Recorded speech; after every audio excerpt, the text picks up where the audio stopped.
Hi guys and welcome back, and in this class we will be learning what is risk and what are the different types of risk. I told you that in the earlier class, that is the last class, we told that risk analysis is a very important factor. First and the foremost one in which we are going to learn is the systematic risk, and you need to understand the terminologies to know what others wants to convey to you.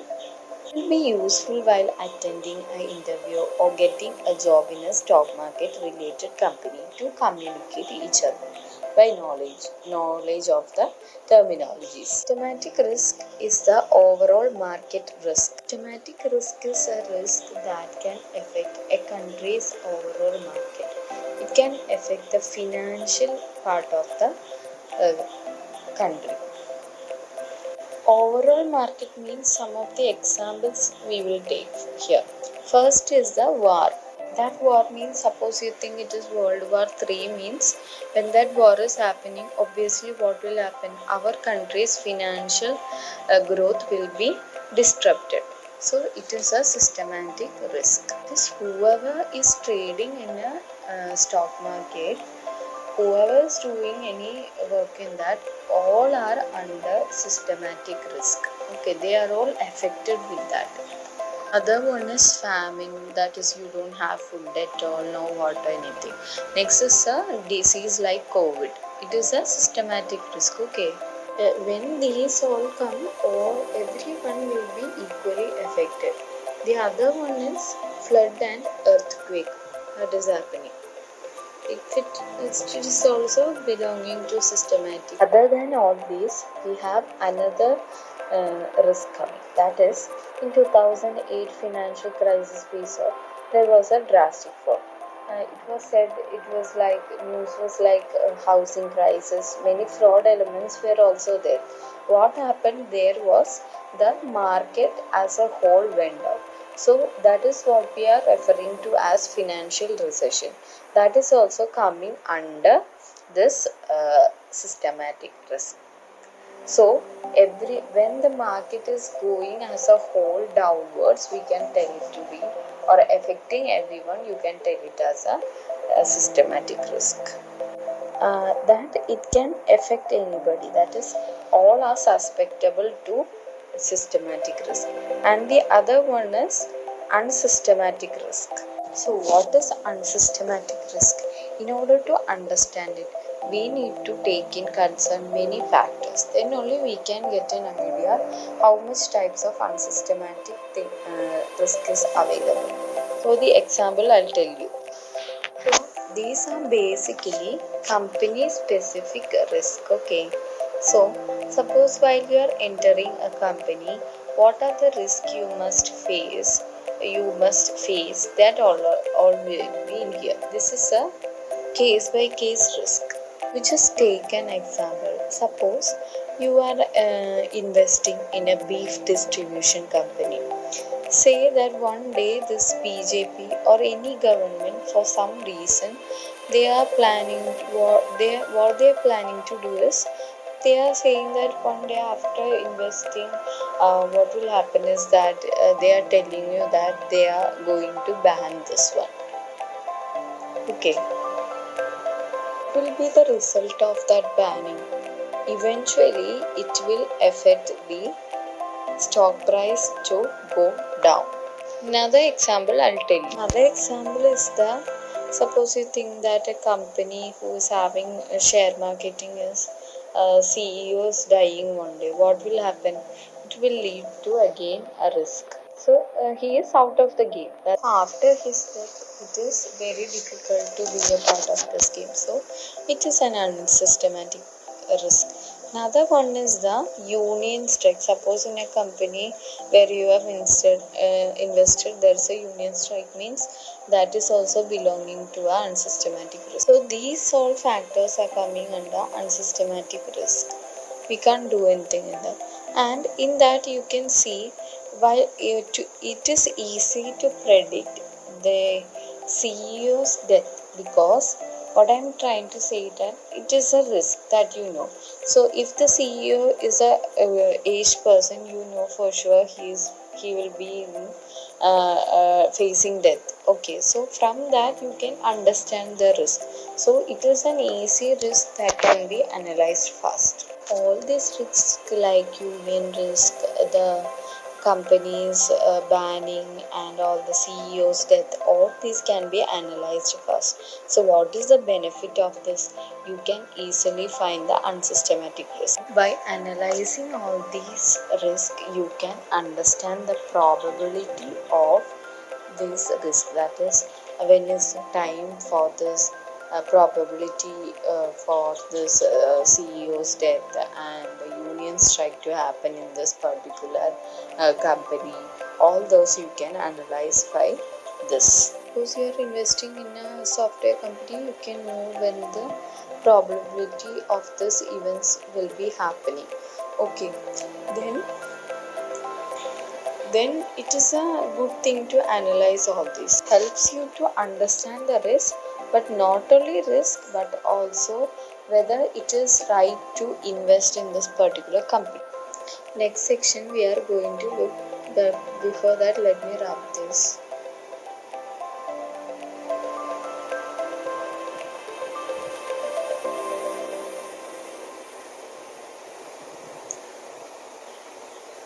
Okay, in this section we'll be looking what we can do with risk. Okay, we'll be looking about it. Just wait 1 second. Okay, let us come to the point.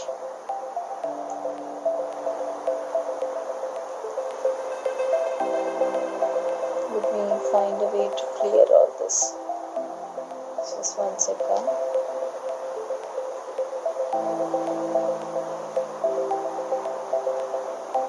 That's okay, we'll write it down once itself.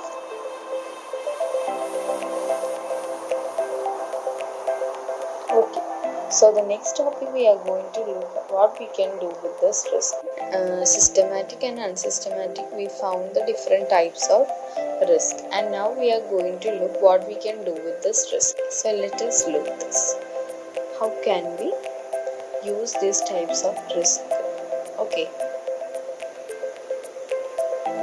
so the first and foremost thing that we can do with risk is risk acceptance. That is, that you are accepting that this risk will be happening in this particular company. Acceptance means that we are understanding the situation. According to that, we are performing rest of things. That is, we understand in this particular situation this can happen. Okay.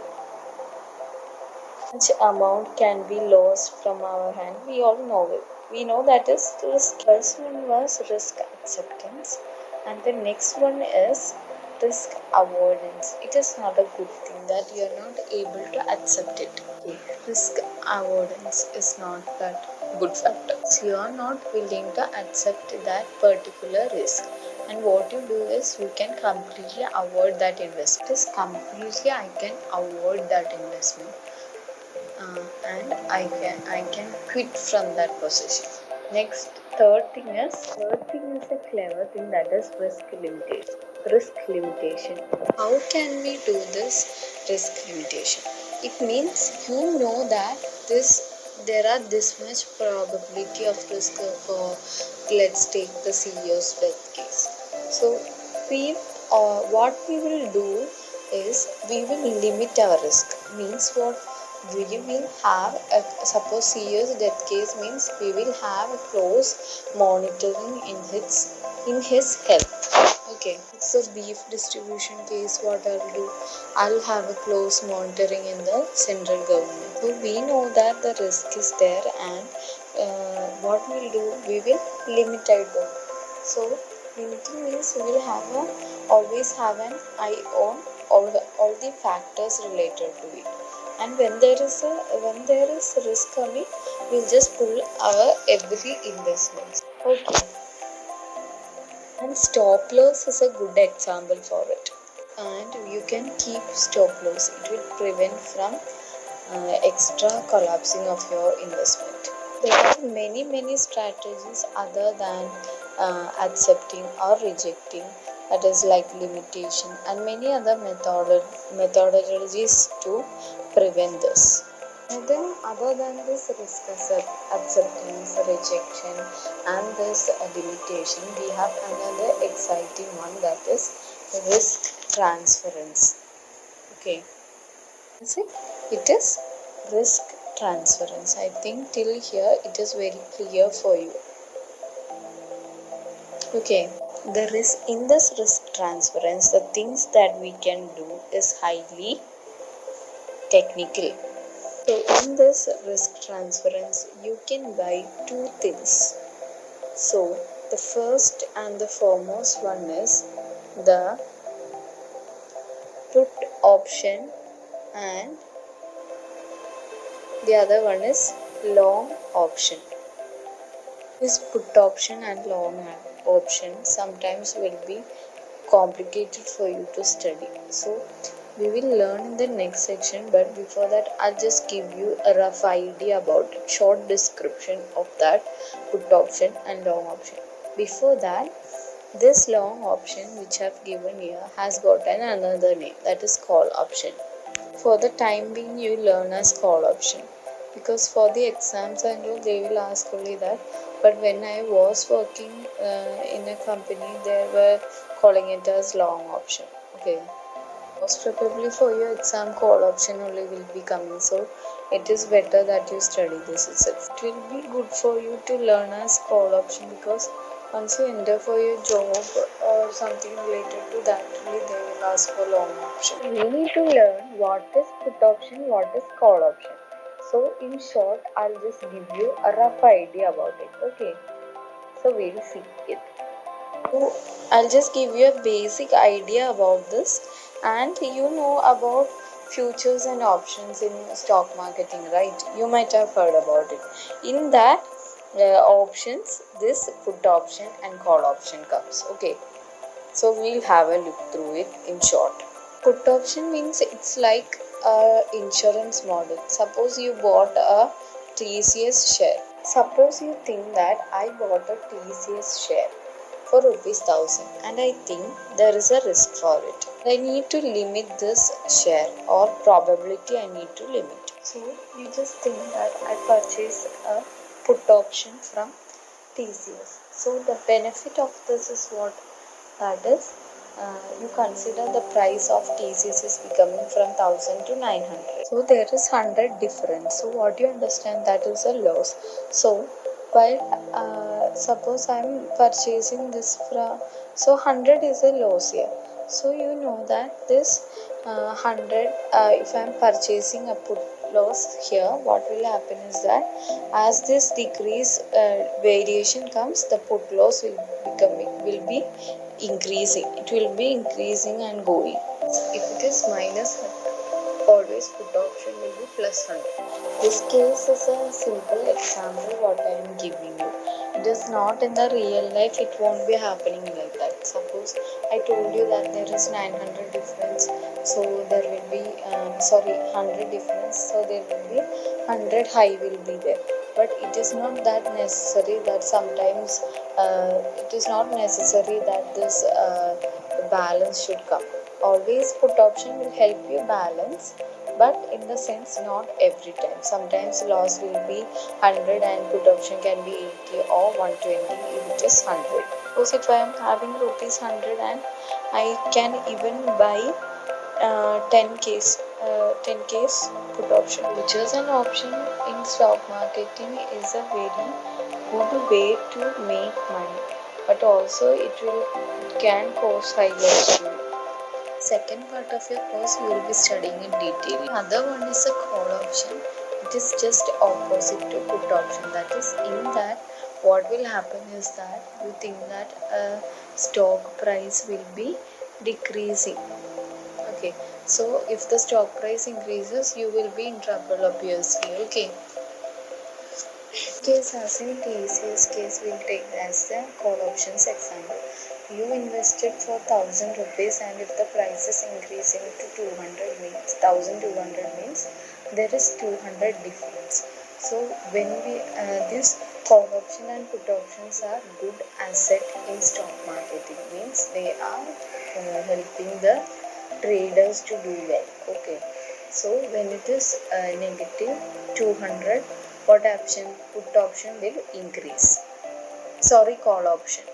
Put option and call option I just simply explain because we are studying about risk transference.